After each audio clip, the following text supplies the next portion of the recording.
En visite d'amitié et de travail en Côte d'Ivoire, Ibrahim Boubacar Keïta, le président malien, a fait un tour ce vendredi au port autonome d'Abidjan. Une visite qui lui a permis de s'imprégner des réalités que vivent les opérateurs maliens qui utilisent ce port pour le transit de leurs différentes marchandises. Au terme de la visite, le chef de l'État malien a estimé que les travaux réalisés au port autonome d'Abidjan sont d'une importance capitale et les différentes initiatives des autorités ivoiriennes pourraient le hisser au niveau des ports les plus modernes au monde.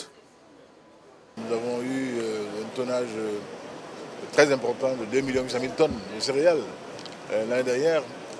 Quand nous savons également aussi que nous sommes en expansion constante sur ce plan-là, c'est donc un grand bonheur pour nous. Je pense qu'il a été très intelligent de nos amis ivoiriens d'inclure dans le programme de ma visite officielle en Côte d'Ivoire une visite comme celle-ci. Elle lui manquait si elle n'avait pas été. Et c'est très heureux, j'en suis heureux.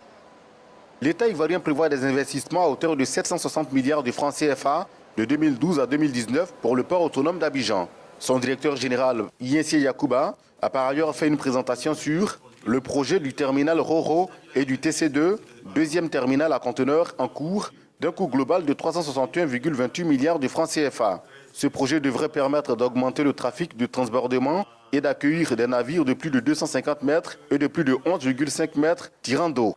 Mis en service en 1951, le port autonome d'Abidjan contribue à 76% des échanges extérieurs de la Côte d'Ivoire et à 73% des recettes douanières. 60% des grandes industries du pays y exercent, générant ainsi 55 000 emplois directs et indirects. De 367 000 tonnes en 2011, le trafic de transit du Mali au port autonome d'Abidjan a connu une progression passant à ce jour à 8 210 000 tonnes.